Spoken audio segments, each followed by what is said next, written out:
नमस्कार, मैं ज्योति श्रीवास्तव और आप देख रहे हैं सी न्यूज भारत। राहुरी तालुका के महेश गांव में स्वर्गीय शिवाजी राव काडिले साहिब द्वारा कराए गए विकास कार्यों को लेकर ग्रामीणों में गहरी सराहना देखने को मिल रही है। बताया जा रहा है कि उन्होंने अपने कार्यकाल में गांव के विकास के लिए लगभग 14 करोड़ रुपए की निधि दिलाई थी, जिसके तहत मुलाब पटारा पुल सहित कई महत्वपूर्ण विकास कार्य पूरे कराए गए। स्थानीय लोगों के अनुसार ये सड़क और पुल क्षेत्र के लोगों के लिए पारनेर और आसपास के गांव में आवागमन का मुख्य साधन बना हुआ है। ग्रामीणों का कहना है कि काडिले साहिब के प्रयासों से क्षेत्र में बुनियादी सुविधाओं का काफी विकास हुआ है। इसी बीच गांव के विकास कार्यों से जुड़े मुद्दों पर जानकारी लेने के लिए हमारे सी न्यूज भारत के संवाददाता राव साहिब वर्पे ने ग्राउंड रिपोर्ट तैयार की। रिपोर्ट के दौरान स्थानीय लोगों से बातचीत में अधिकांश ग्रामीणों ने स्वर्गीय शिवाजी राव काडिले को एक सशक्त और विकासशील नेता बताया। ग्रामीणों ने कहा कि आज उनके बेटे अक्षय दादा काडिले चुनावी मैदान में हैं और वे उन्हें भी उसी तरह का नेतृत्व करता मानते हैं।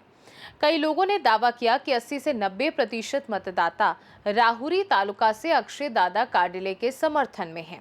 ग्रामीणों का ये भी कहना है कि वे अक्षय दादा काडिले को स्वर्गीय शिवाजी राव काडिले के कार्यों की विरासत के रूप में देखते हैं। इस मौके पर गांव के सरपंच और उपसरपंच सहित बड़ी संख्या में ग्रामीण उपस्थित रहे। माझं नाव भीमराज सावित्रा विदाटे। मी आज या ठिकाणी दवाखान्यामध्ये आपण या ठिकाणी वास्तू फार मोठी झालेली आहे आणि कर्डिले साहेबांच्या माध्यमातून अतिशय दुर्गम भाग आहे हा। तसं वास्तविक पाहता या दुर्गम भागामध्ये आरोग्याची ही सेवा अत्यंत महत्त्वाची होती आणि कर्डिले साहेबांनी या अनुषंगाने किती खाटाचं आरोग्य केंद्र आहे? किती खाटाचं आरोग्य केंद्र आहे? जवळजवळ 30 ते 35 कॉट आहेत। तर या भागामध्ये जर महिला प्रसूती जर झाल्या तर तुम्हाला सांगतो अत्यंत दुर्दैवी महिलांना त्या संघर्ष करावा लागायचा। त्या महिलांना त्या प्रसूत होताना प्राणालाही बी मुखावं लागायचं अशी परिस्थिती तर कर्डिले साहेबाच्या माध्यमातून या ठिकाणी वन खात्याकडून 1 हेक्टर जी जागा घेतली ती अतिशय त्यांचं मोलाचं योगदान आहे। कर्डिले साहेबांनी या ग्रामीण भागाकडे जास्त विशेष दूरदृष्टी टाकून अतिशय विकासाची कामं केली। तेव्हा अशा माणसाची 100% उणीव भासती, परंतु त्यांच्या मुलाच्या माध्यमातून ती उणीव ग्रामीण भागातल्या लोकांच्या दृष्टिकोनातून 100% दूर होईल असं वाटतं। आणि वास्तविक पाहता कर्डिले साहेब आज आपल्या हयात नाही, त्याचं आम्हा सर्वांना खूप मोठं दुःख आहे।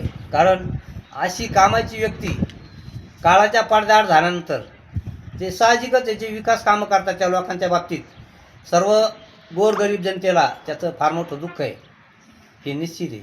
म्हणून कर्डिले साहेबांना या आता जे अक्षय कर्डिले साहेब जी उभे आहेत त्यांचा मुलगा त्यांना आम्ही या आमच्या ग्रामीण भागातून या विकास कामाच्या आधारे आम्ही खूप मोठ्या पद्धतीने त्यांना 80 ते 90% मतदान करू आणि ह्या अक्षय कर्डिले दादांना या ग्रामीण भागाची या तालुक्याची सेवा करण्याची संधी आम्ही 100% देऊ। ते शिवाजीराव कर्डिले स्वर्गीय आज ते आपल्यात नाहीत आयतमध्ये, त्यांचे मुलाच्या विरोधात म्हणण्यापेक्षा हे 6 उमेदवार 7वी हे आहेत।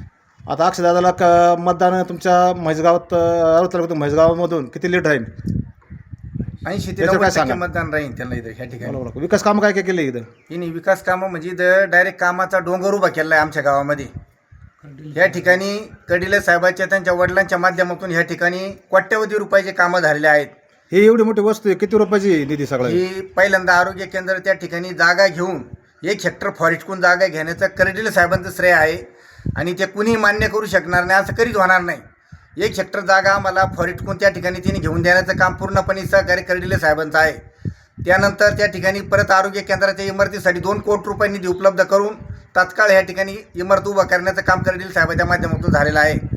त्यानंतर निवासी प्लॅनचं आरोग्य राष्ट्रीय योजनेमार्फत त्या ठिकाणी 3,65,00,000 डॉक्टर लोकांना निवासी राहण्यासाठी ती सुद्धा इमारत या ठिकाणी पूर्ण झाली आहे आणि ती सुद्धा पूर्ण साहेबांच्या कर्डिले साहेबांच्याच माध्यमातून या ठिकाणी झालेली आहे। त्यानंतर पशुवैद्यकीय दवाखान्याची इमारत आहे त्या ठिकाणी त्याच जागेवर त्या ठिकाणी घेतलेली आहे। ती 30 लाख रुपयाची इमारत साहेबांच्या माध्यमातून त्या ठिकाणी पूर्णपणे त्या ठिकाणी पाठपुरावा त्यांनी केला आणि त्यांच्या माध्यमातून ती 30 लाख रुपयाची इमारत पूर्ण परिसरामध्ये आमची इथं पशुवैद्यकीय दवाखान्याची इमारत म्हणजे पूर्ण अत्यंत खराब झाली होती. त्यामुळं पूर्ण इमारत त्या ठिकाणी नवी होऊन त्या ठिकाणी सुद्धा दवाखाना आता सुरू होणार आहे. असं ते काम त्यांच्या हाताने झालेलं आहे.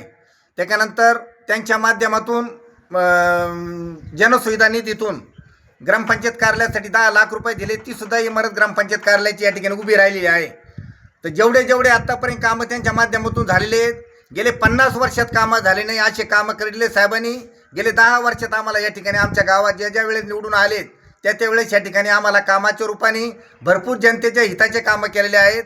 आणि आरोग्य सेवा आमच्या गावामध्ये ग्रामीण विकास भागामध्ये त्या ठिकाणी त्यांच्या माध्यमातून या ठिकाणी ग्रामीण या आरोग्य केंद्र असन, पशुवैद्यकीय दवाखाना असन, त्याच्यानंतर डॉक्टर लोकांना राहण्याचे क्वार्टर असन, हे सर्व त्यांच्या माध्यमातून झालेलं आहे.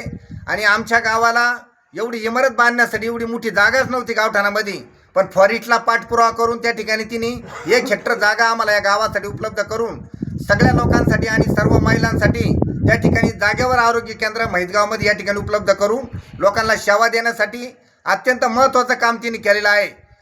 तरी त्यांच्या मुलाला या ठिकाणी मतदानाला कुठल्या प्रकारचा लोक विचार न करता लोक कामं पाहून मतदान त्यांना करणार आहे.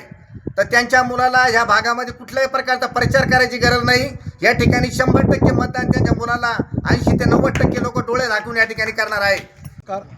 मी राऊसाहेब वरपे आज रोजी आपण राहुरी तालुक्यातील म्हैसगाव दरडगाव थडी या ठिकाणी पोहोचलो आहोत. या मुळा नदीच्या धरणावरती गेली 25-30 वर्ष त्यांना जाण्या येणाऱ्या नागरिकांना, पारनेर तालुक्यातील नागरिकांना इथे मोठे त्रास सहन करावा लागायचा. पण 2016 साली स्वर्गीय शिवाजीराव कर्डिले साहेब यांनी येथे एक भव्य असा मोठा पूल बांधून दिलेला आहे आणि या लोकांच्या सगळ्या गैरसोयी दूर झाल्यात. आज रोजी आपण या गावातून सगळा ग्राउंड रिपोर्ट घेतलेला आहे. तर त्यांनी सांगितलं या गावकऱ्यांनी का आज रोजी आमच्यात कर्डिले साहेब नाही आहेत, परंतु अक्षयदादा कर्डिले यांना आम्ही भरघोस मतांनी निवडून देणार आणि त्याला आमदार करणार आणि त्याच्यातच कर्डिले साहेबला पाहणार त्यांच्या रूपामध्ये, असे एकंदरीत म्हैसगाव ग्रामस्थ यांनी हे केलेलं आहे, मनोगत व्यक्त केलेलं आहे. तरी आज आपण या ठिकाणी सगळा ग्राउंड रिपोर्ट घेऊन आणि कर्डिले साहेबने कोणती विकास कामं केली आहेत त्याबद्दलचे आपण सगळी हे केलेलं आहे. तरी cameraman Somnath Warpe sir, Raosaheb Warpe, Rahuri C news Bharat. क्षेत्र में विकास कार्यों और स्थानीय राजनीतिक माहौल को लेकर ग्रामीणों की राय लगातार सामने आ रही है। ऐसे में आने वाले समय में ये देखना महत्वपूर्ण होगा कि जनता का रुझान किस दिशा में जाता है। खास रिपोर्ट में फिलहाल के लिए इतना ही। देश दुनिया की बाकी खबरों को जानने के लिए आप देखते रहिए सी न्यूज़ भारत।